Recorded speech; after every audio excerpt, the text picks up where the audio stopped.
year was that? It's a ways back. Let's talk about the possible sale of PGW, the Philadelphia Gas Works. They've been at this for a while. It finally looks like they've got some ink to the paper, at least not dry yet, but they're hoping. And that is assuming that City Council comes along. They have a voice in the matter, of course, and they're not necessarily rubber stamping this deal. It is a good financial deal for the city, but some folks are saying, wait a minute, this is a very important asset. The city shouldn't just sell it or give it away. Why can't we improve it ourselves? So it may get mired in the hot water of City Council, if you will. The folks who have put in a bid for it say if they don't get something on paper dried by July 15th, they have the right to pull out. So do you think something's going to happen? Is this going to be a done deal by mid-August, AJ? I think it'll be tough to push the paste back into the tube. If you look at the contours of the transaction here, you know, $1.8 billion is it for the deal? Essentially, 3-year moratorium on rate hikes.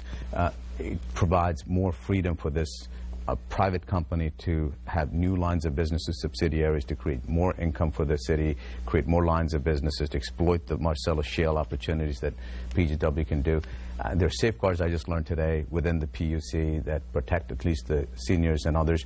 It sounds like the contours of the deal sound like a good deal. Now, do we have precedents where cities have privatized assets and in the long run look back and had seller's remorse because they undersold? Sure, but at least from my understanding, people expected potentially $1 billion, but they have almost doubled the price. So it sounds like a good deal. It'll be a tough haul for those who are lobbying City Council now to reverse the Here's decision. A couple quick things, though. Interestingly, City Council President Darrell Clark, not such a big fan, nor is Marion Tasco, another very powerful voice in City Council. Both of them are more pro-union, not necessarily liking the fact that there could be some job loss at some point down the road, that there could be rate hikes because there are some little loopholes within the deal, according to folks who have read it more specifically. And the new company can take over the liens of property owners who haven't been paying their gas bills, so that means they could be moving in and foreclosing on people's homes. A lot of little details that are still to be worked out. Do you find those troubling? Well, I think they're fair to be considered. Let me say, first of all, that I'm part of the team that represents the city and is trying to sell this deal to Philadelphia City Council. But I think it's fair for the council to, they're going to hire their own consultants to look. This is a very serious transaction. Democrats generally are anti-privatization because this company, like most utility companies, is union. So people are not going to lose their jobs under the deal. There will be no layoffs for a 3-year period of time. They're going to negotiate a new contract with the unions. I think this is, I'm biased maybe, but I think it's a good deal. And I think council, in the end, will consider it fairly.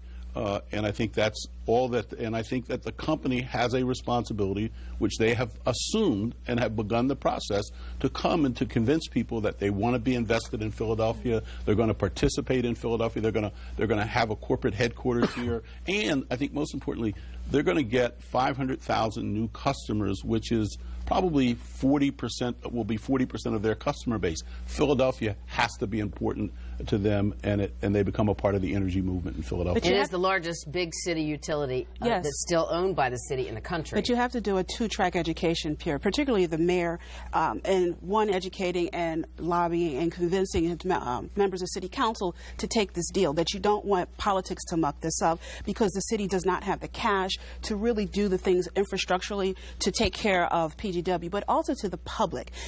Look, if the Eagles have a problem on their defensive end, they can just talk about the defensive end and say, we need corner coverage. Then people don't say, oh, well, we don't need corner coverage, let's keep it how we have it. No, they say, who shall we bring in to provide our corner coverage? We have not had the educational conversation in this city among ratepayers and among constituents to say, this is the issue. We look at this and say, oh, PGW is this great asset without the conversation about the great liabilities. That's where a lot of the work needs to be done in order to make this happen. First I want to congratulate Nia for bringing football into this. I think that's fabulous. I'm very happy with that.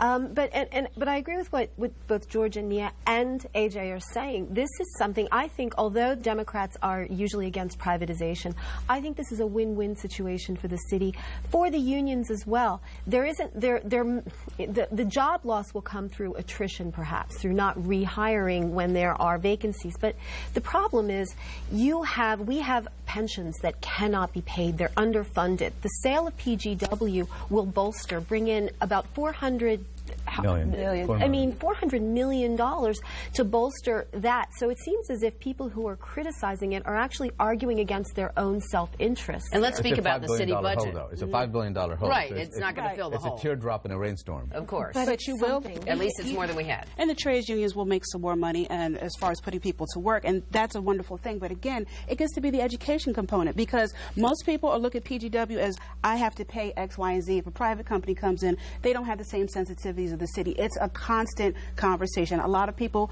will not pay their PGW bill until the summer. It's a long-standing thing. So when you're looking at a city that has about 1 in 3 residents who are in poverty and a lot of others who are struggling, it's a conversation that we have to have for education. Plus, the idea about the liens is it looks as if the way the law is interpreted, a private company cannot foreclose on liens that were placed by the city.